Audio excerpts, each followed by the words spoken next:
Hello and welcome to AMA Puget Sound's live Coffee Talk series. Our guest today is Brittany Berger. Brittany is a content strategist and founder of WorkBrighter. WorkBrighter is a digital media company that helps productive unicorns go beyond working smarter to a version of productivity that makes room for unproductive things like rest, self-care, and fun. And that's what we're going to do today is have fun. Can you tell us more? Well, first of all, welcome, Brittany. Hello. Hi, thanks so much for having me. Yes, thank you so much for being here. And I know you're a busy gal, so we appreciate the time for the next half hour. Let's get it right into it. Can you tell us a little more about WorkBrighter and the ideal behind that? Sure. So Working Brighter is all about rethinking productivity, rethinking the traditional productivity rules we have been taught and that we have been following. So the kind of concept is do more than work smarter, work brighter instead. Because I feel like the older traditional productivity rules and just a lot of the rules in general, like we were talking about before we went live, they're really outdated. They're written for different people by different people. And we really shouldn't still be following these rules about the way we work, like how we dress, how we structure our workday, what we do when. And specifically, I think for marketers, it shows up in some pretty unique ways. Kind of my overarching thing is kind of dismantling hustle culture. That is just like all of my work. I want it to go away and never come back. This pressure to always work more, to always be hustling, to always be pursuing growth at all costs, prioritizing creating new things over maintaining what we already have, things like that. And for marketers specifically, that shows up with what I like to call more cowbell content marketing, where it's like the Christopher Walken SNL sketch where we approach every problem with like, the prescription is more content. And so we have to fit. It's such a good sketch. Yeah. And you just like, it's just that's how content marketers have behaved with publishing new content for the past 10 years. Everything has been focused on jumping in there and for every problem trying to solve it with brand new content. But that's given marketers in companies with more mature content marketing programs a problem where they've prioritized creating new stuff over maintaining and optimizing and nurturing what they already have. And oh yeah, keep going.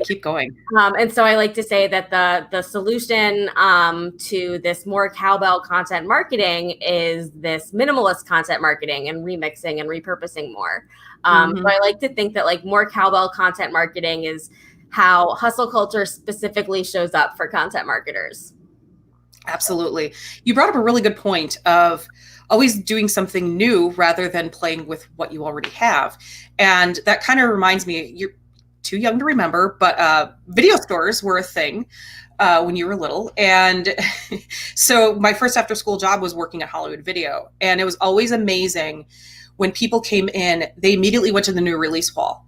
That was their new thing. That was their thing is, well, I want to see what's new. I want to see what's new. I want to see what's new. And then they would watch the new movie and they come back and say, that was terrible. That was terrible. That was awful.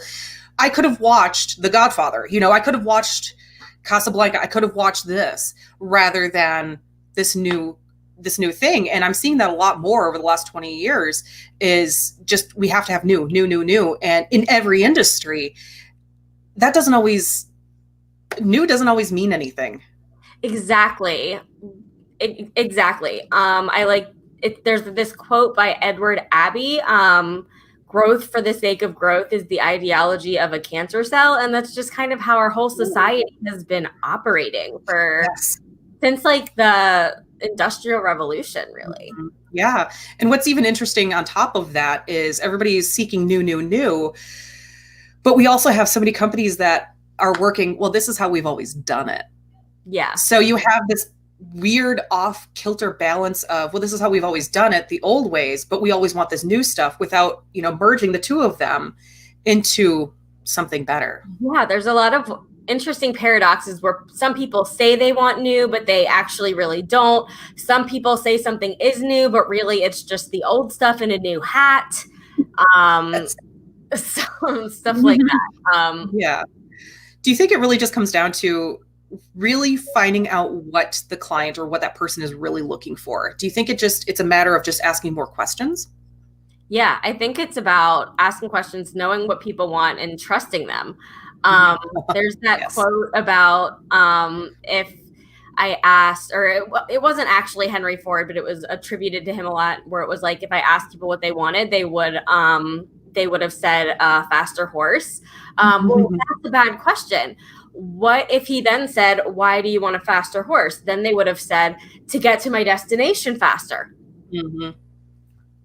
Yep. Yeah. Exactly. I always think about that too.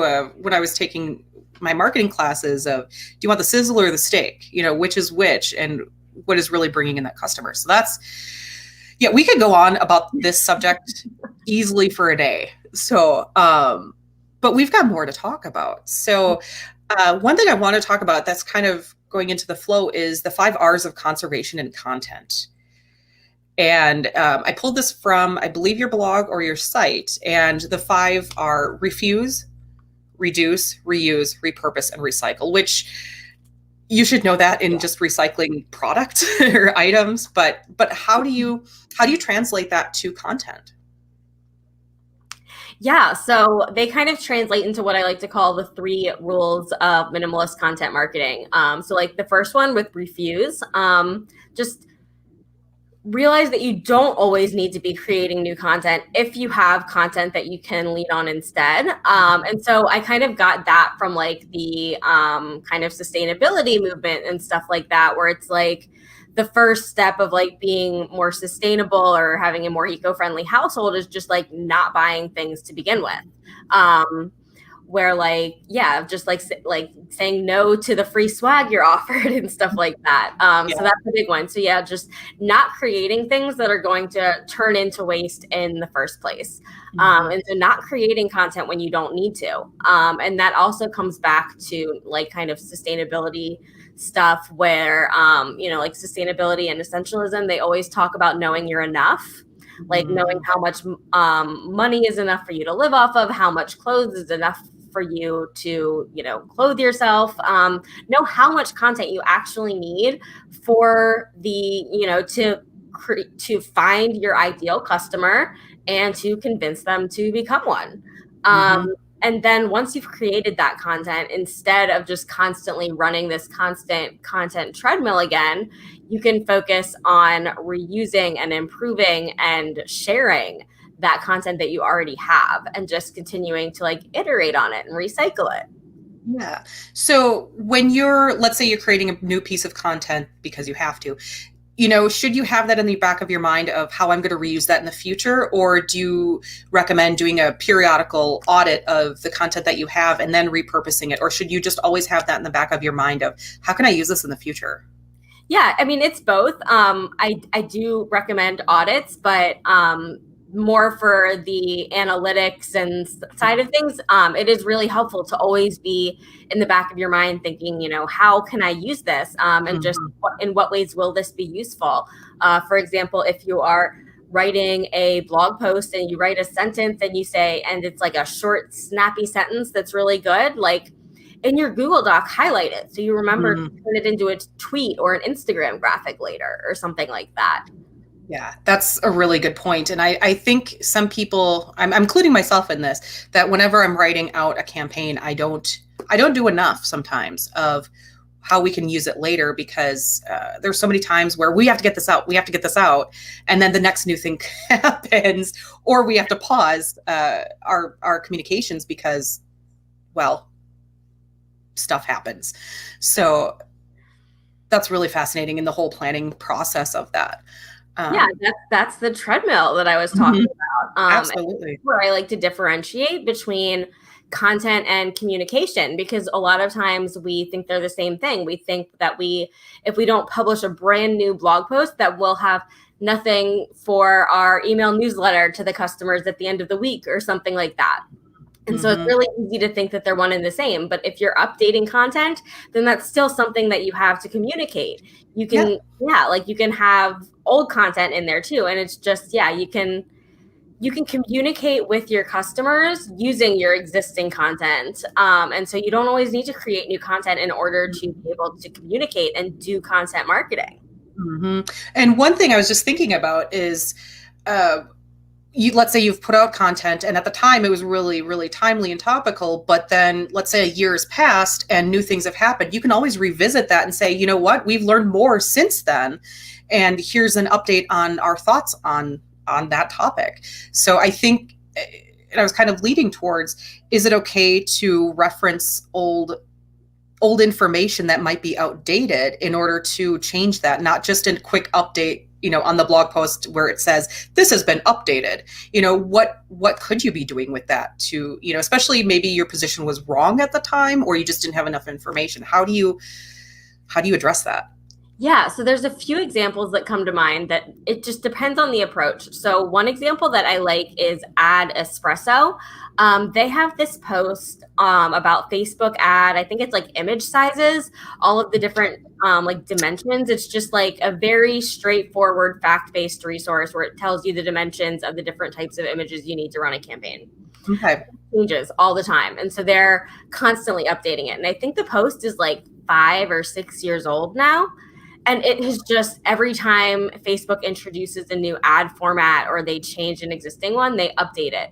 And Great. It's been racking up that it's been a timely resource for 6 years now. Mm-hmm. It is like one of the most linked to posts on their website now.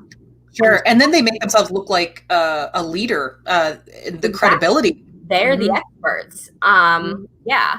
And another great thing that I read that just really shows the flexibility of the approach is Vox News ran an experiment.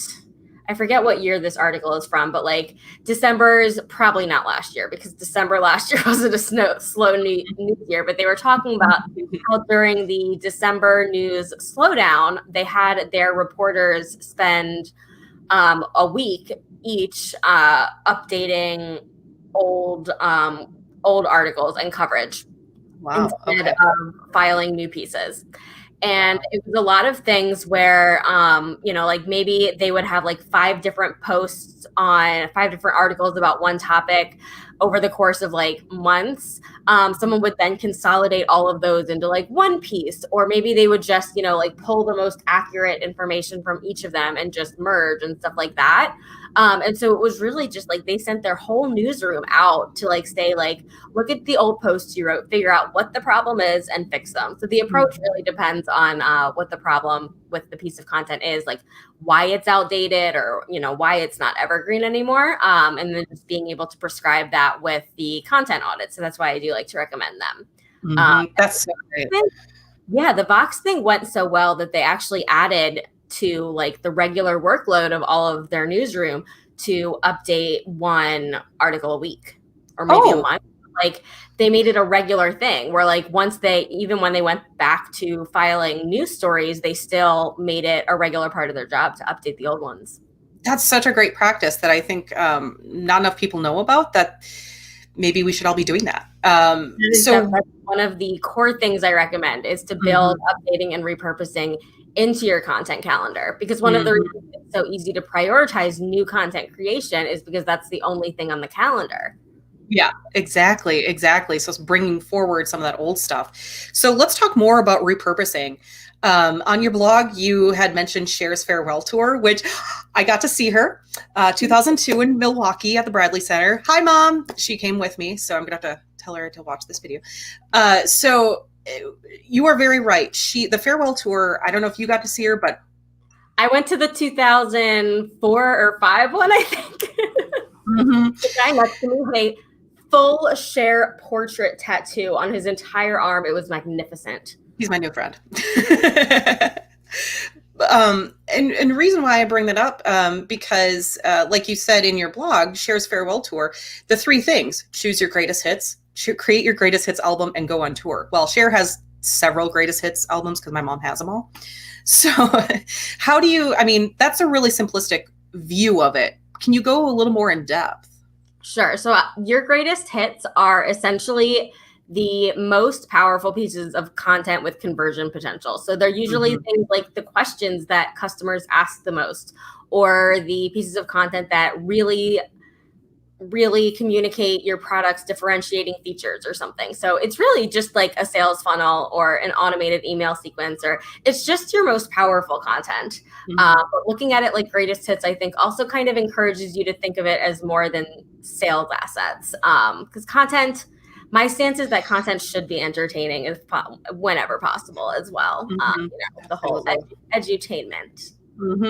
Absolutely. Because I mean, thinking about it, I think you had it on your blog about storytelling, and I forgot who you had referenced when it comes to storytelling, but we're marketers. We're really no different than somebody who works in television or the movies. We're writing scripts, essentially. We're telling a story. We're leading the audience to have those feelings. And I mean, so I think we should switch with TV writers, and writers can be marketers for a while so we can have some new TV. So, I mean, how do you, when you're coming up with those greatest hits, I mean, do you have a limit, or is it just, your top 5, your top 10 pieces of content? And then how do you differentiate that, especially if each of those greatest hits have different topics? How do you weave all that together? I think it can depend on the customer. So for example, if you have different customer personas, maybe you have a different set of greatest hits for each of them. And it's kind of the equivalent of how, like Cher has the early years greatest hits and then like the more recent stuff. And so, yeah, I think it depends on the customer. It's good, I think, to have a set of greatest hits for each persona or each product that you offer, if you offer more than one. So that's a way to think about it.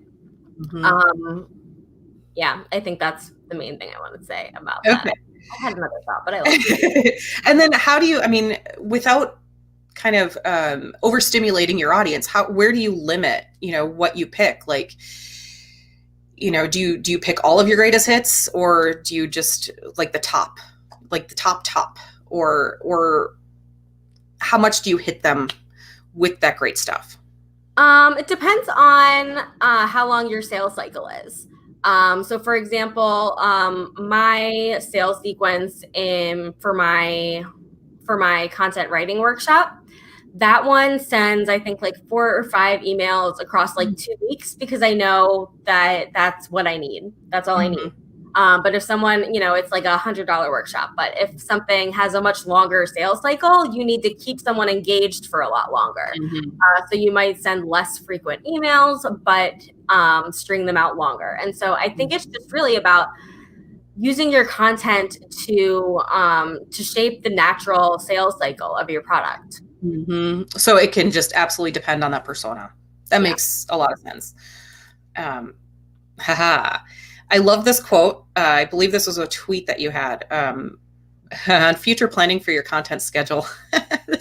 Future planning makes me giggle right now. First of all, 2020 was a prime example of how planning is only productive to a point. Planning too far into a future you can't see could be a waste of time. As a social media manager, oh my gosh, I don't know how. I've had to explain several times, pretty much in the last 9 months of, before 2020, I could schedule things, up until a year ahead of time, depending on what that was. I worked for a nonprofit for a parent teachers organization, and it goes by the school schedule. So there were a lot of things I could do way in the future, but then 2020 happened, and so many human rights atrocities happened, and you just kind of have to drop your content. And now it's, day by day. It's literally day by day now. So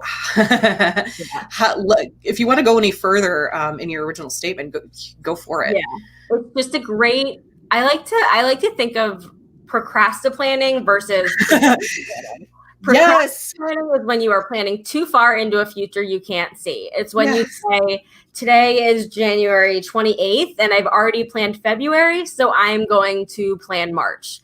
Versus progressive planning is when it's today and I already have a loose plan for February. Instead of creating a loose plan for March, I am going to drill down into February's into more detail. And so and it's just, I think of so many people that don't just plan the content in advance, but like actually batch it. Like several of my business mentors are people who used to like hire a filming crew and like batch 12 months of video content in a week. And how much of that did they have to throw out? How much did that cost to produce? How far along in editing was it? Oh, it's just, yeah.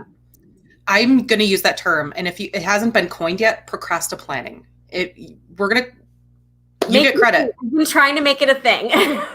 I support this because that is the word that I've been looking for the last 6 months. Is I would love more than anything to have several campaigns out and all the planning for the next 3 months, but you just can't. And especially when there are times where you have to pause, and it could be pausing your communications for several days, and that can have a huge impact on your engagement. It can have a huge impact on your sales even.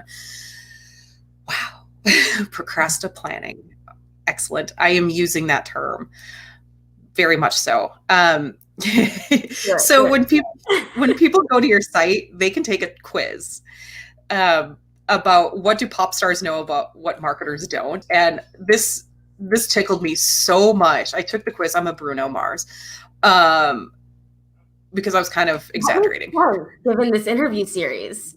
What's that? That makes sense given like this interview series, because it was all about how he uses collaboration. Absolutely. And that's why we did start this series specifically during the pandemic. Is, most of the time we would have live in-person events. We would bring in a speaker, and we've been able to talk to folks all over the country. And as opposed to, oh shoot, we're a nonprofit, we have to bring this person in and, part of our budget. Whereas we're able to kind of hold on to our budget, but still bring in some really great guests like yourself. So I'm really grateful for that. It was kind of one of those silver lining things. So can you tell us a little more about how you put together the quiz?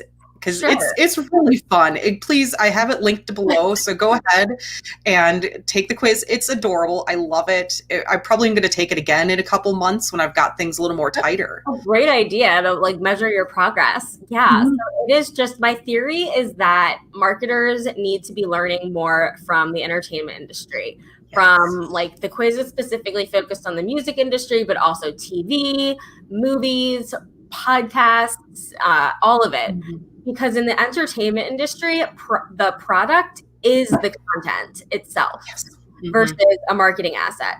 And so when they get more use out of their content, when they make their content more useful and more productive, that is direct ROI for them. Whereas when it's marketing, it's way more indirect and it's harder for us to see the value of. But like, they've figured it out, they've seen the money, so now we can just take their tactics. Like, think about how much money the stars of Friends make from syndication, even though that show has been off the air for like however many years. Think about her. Now that she's not doing her own farewell tour anymore, she is covering Mamma Mia. She is just covering other people's music. Another example that I love to give is Billy Joel with his like monthly residencies. He's got so many different live albums, whereas like Cher has like, if you go to her Spotify page and there's like a bajillion greatest hits albums, if you go to his, it's like a bajillion different live albums. And he's getting for plays on all of them. He was before the pandemic, he was doing concerts playing the same 20-year-old songs once a month in New York City. Yep. I saw him live too. Yeah, he was on my bucket list, but then the pandemic happened. That was like one of the few things that I had wanted to do but didn't get to before I moved out of the city. Yeah, he's totally worth it. It was just a side note. It was funny. Again, I saw him with my mom, and this was probably 10, 15 years ago, and he came on stage and he's like, sorry, Billy couldn't be here. I'm his dad. Because he looks so much older than he used to. So it was just, he's those folks that, he knows how to play with his audience. And I think that's kind of the whole thing. Maybe the whole thing that you've been kind of pushing towards is play with your audience. It's okay. Yeah, like these really famous stars, they have figured out what works for them and what works for their audience, and they have just leaned into it. Yep. And I can't remember, it was probably 6 months ago, sometime last year. And I don't know if you had just retweeted it or if it was your thread, and it was all about Cardi B. and how she kind of figured this whole thing out. And it took her. She has talked about a lot that when she was first trying to switch over from more of a reality TV, social media influencer brand to music, she wasn't getting taken seriously by a lot of people. But she, instead of putting out her own music, she went through a year where all of her songs on the top charts were her being featured by other people like Bruno Mars. She was borrowing their credibility, borrowing their audiences.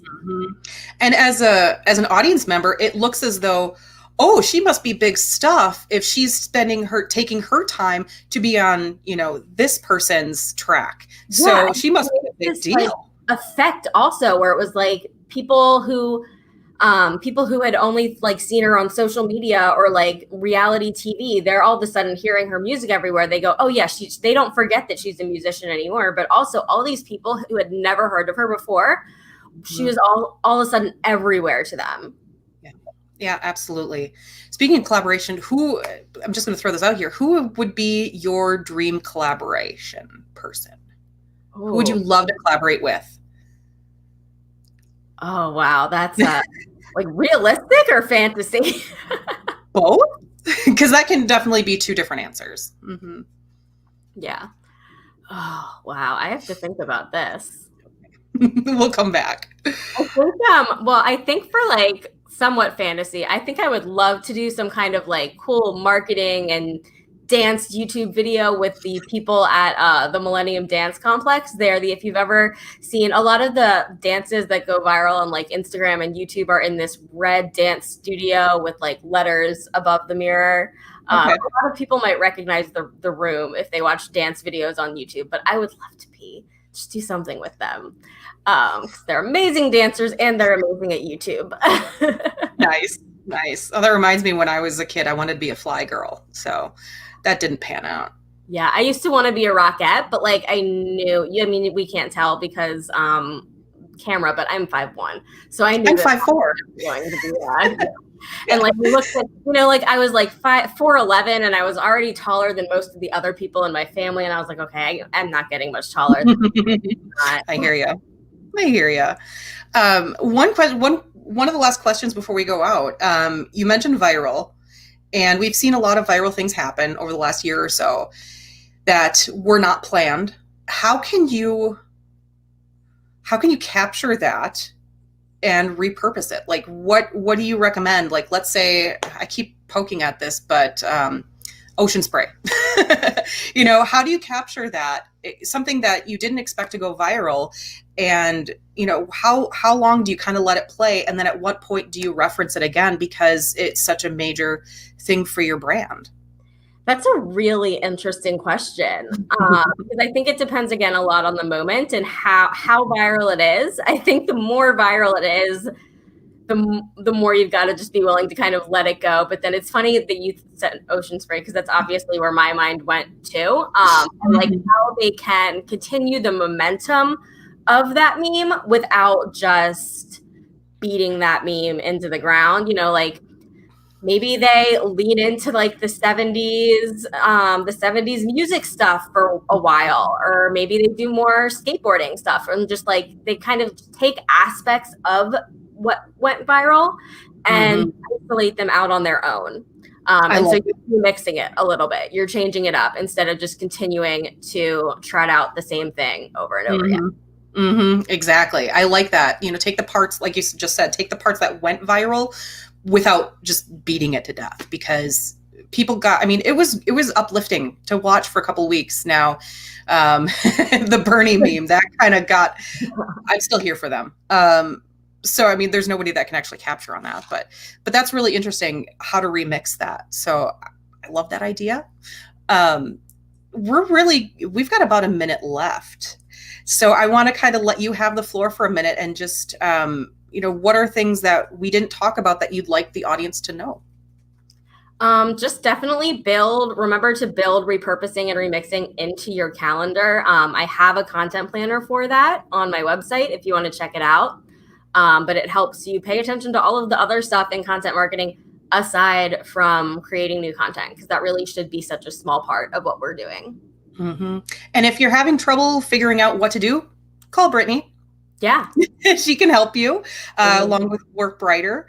And wow, I could talk to you literally all day. We were talking a lot before we went live, and we were talking about Wilson Phillips and just the 90s. Thank you, Brittany. I really do appreciate your time today.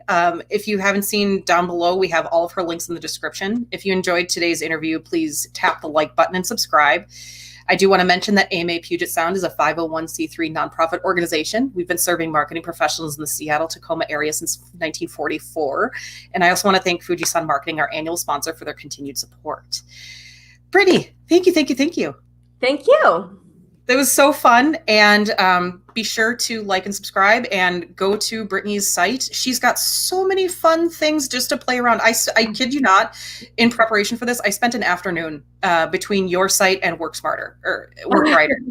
I did. I really did, along with taking the quiz. So I'll be taking that quiz again in a few months. Sounds fantastic. You'll have to let me know if you get an updated result. I will tweet. I will tweet at you. Perfect. Thank you so much, Brittany. And everyone out there, please have a great day and a great weekend. Bye.